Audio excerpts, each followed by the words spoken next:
na mga di umano ay sulat ng isang pulis, may mga nagrereklamo. We have some reservation.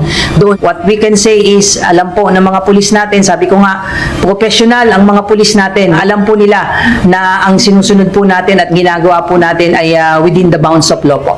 Profesional at alam ng mga pulis ang kanilang misyon. Ito ang sagot ng Philippine National Police sa sinasabing open letter na kumakalat ngayon sa social media hinggil sa nararanasan umanong hirap ng mga pulis na halos 2 linggo nang naghahagilap sa puganteng si Apollo Kibuloy sa compound ng Kingdom of Jesus Christ. Nakasaad sa open letter ng isang hindi nagpakilalang pulis ang kaawa-awa umanong kalagayan ng mga pulis sa compound. Kinukutsarin umano sila dahil sa pagsunod sa utos at paggamit sa puwersa ng kapulisan para lang umano sa politikal na dahilan. Ngunit ayon kay PNP Public Information Office Chief Police Colonel Jean Fajardo, fake news ito dahil hindi totoong pinababayaan ng mga pulis sa compound. Sinabi rin ni Fajardo na dumaan sa briefing ang mga pulis kaya alam nilang matagal ang kanilang misyon bago i-deploy sa Davao City.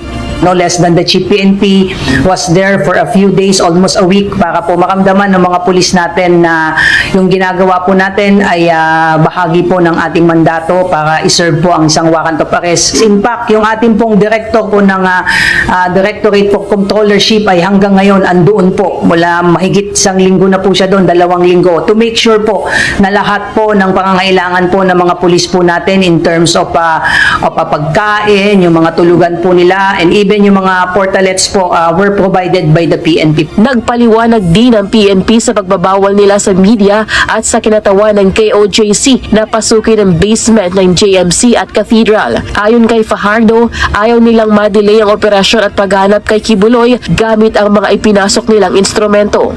Aside from the fact na